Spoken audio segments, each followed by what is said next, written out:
Major political parties often run what are known as focus groups, and they've been in overdrive over the last couple of weeks. They use this research to essentially shape policies, messages and win elections, and that's what it's all about at the moment. So we're cutting out the middle guy, as we always do. So we're going straight to RedBridge Group, who's conducting these focus groups at the moment. And joining me is Director Simon Welsh. Simon, great to see you. First of all, when did you conduct the last focus group and what was the main message out of it? Yeah, g'day, Laura. Yeah, look, this sort of stage of the campaign, you know, we're kind of in the field every night. We had groups running last night. We had groups running all through last week. I think the interesting thing that we're seeing at the moment is I really think we've hit something of an inflection point. And even preceding the announcement on Sunday, the calling of the election, is that, you know, looking very closely at these voters that have sort of drifted off the Liberal pile. So these are the voters that have come off the Liberal pile over the last 2 years, you know, mainly animated by sort of, you know, those perceptions of Scott Morrison, leadership, empathy, those sorts of things that we've talked about. Something's happening there. We've got that group sort of splitting into two, if you will. There's one group that still remains quite animated by those issues of leadership and performance and vax rollout and those sorts of things, and they're the kind of had enough kind of crew. But there's this other group that's really starting to grow, which is a group that's saying, look, we've spent the last 2 years making sacrifices for the greater good. We're confronted with some economic uncertainty right now. You know what? We're going to vote on our personal economic interest. And right now, that group is kind of hearing from Labor messaging around care and not so much about economy. So at the moment, that group is looking like it's starting to swing back to the Liberals. And I think that's what we're seeing with these polls and our own polling as well, sort of that closing of the gap. So I think it's heading down to the wire. Absolutely. So I guess the big question is, you haven't seen this show up in focus groups yet, but, you know, a gaffe like we saw on the campaign yesterday, what does that usually do to the vote or the thinking of the undecided voters? Yeah. Well, if you're Labor, it doesn't help.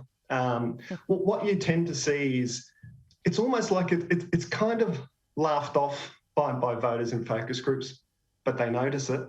You sort of can't get around that. It's sort of, they'll tell you, look, it doesn't really matter. But then when you get into, well, what do you think of Labor's economic credentials? It's there. It's always there. So, and of course, the Liberals aren't going to let anyone forget about it anytime soon. So, yeah, it has an impact. It's not the end of the campaign. It's not the end of the election. But when you start drilling people on their sort of perceptions of Labor's economic management, little things like that just stick in the craw. Yeah, really interesting. So from the focus groups you've conducted over the last couple of weeks, is there a mood for change where Labor needs that to happen? That's a critical question, isn't it? Yeah, and it's a great question. Mood for change, again, amongst those that are really animated by sort of the perceptions of Scott Morrison, definitely there is that. Yeah, this election is about change.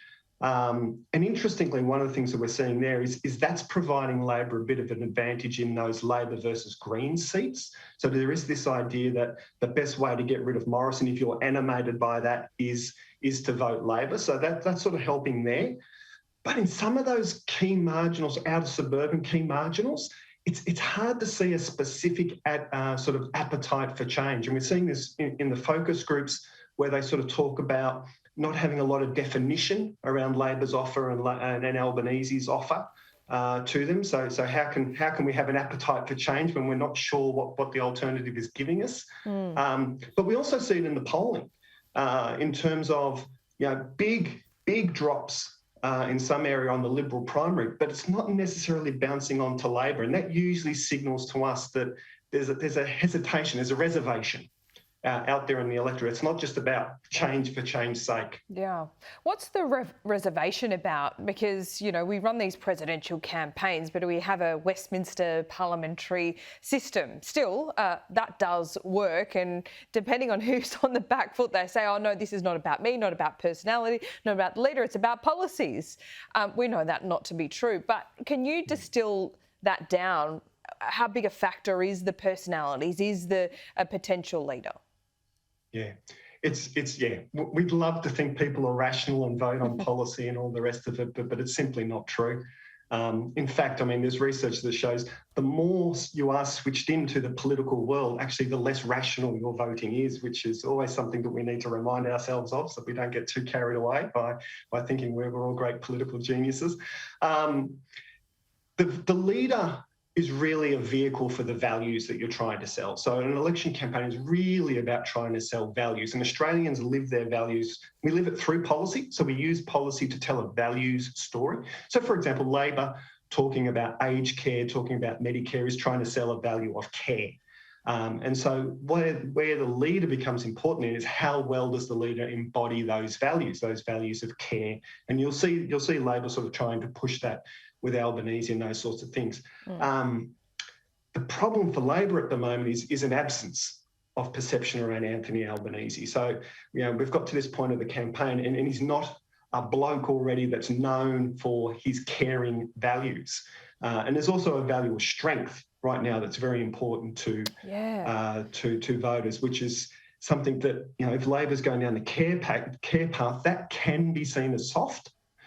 So that they'll need to balance. There's some challenges in there and how they balance that out around the story of Anthony Albanese and how he embodies those values. Well, that's really interesting because a lot of people have seen it as an advantage that he's essentially had Labor premiers out there in the middle of a pandemic getting front and centre and doing his bidding for him. But on the flip side, he's had to reintroduce himself to the Australian public, and now we're in a campaign. He's having to do two of those things: prove that he's got the strength to be a leader, that he's willing to fight for the Australian public, but he also needs to show that he's got empathy and a soft side to him. It's really hard to establish both of those things in a 6 weeks campaign. It's real tough. And I think back to focus groups, as I say, over these last couple of weeks, and sort of a consistent little thing that we've been picking up is folks saying, look, we don't know him.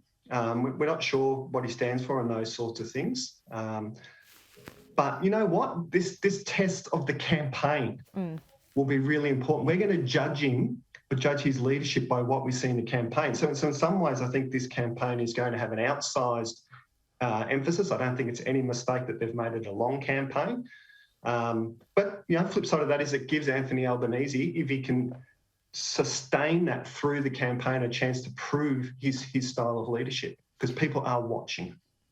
Do you have a read on where this election will be won and lost? Is it still Queensland, New South Wales and, rats and mice everywhere else? There's been some reporting that Queensland is largely holding for the Conservatives, but then maybe it's slipping away in parts. Do you have a bit of a read on that?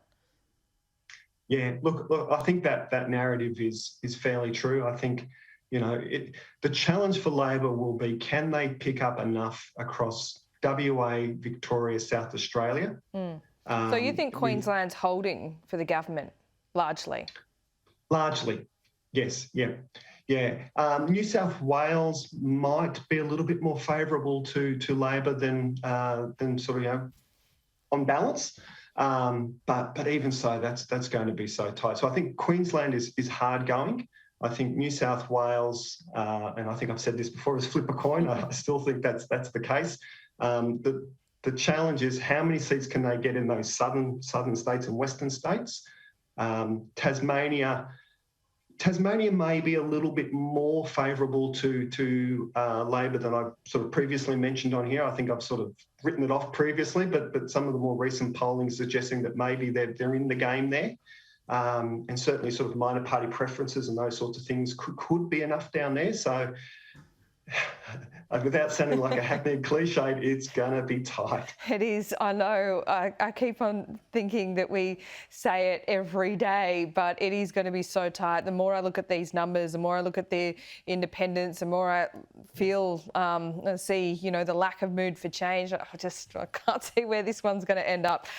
Look, and then there's the betting markets that closed in a bit yesterday. But look, that's a little esoteric for you. Simon, we speak often. We will do that next week.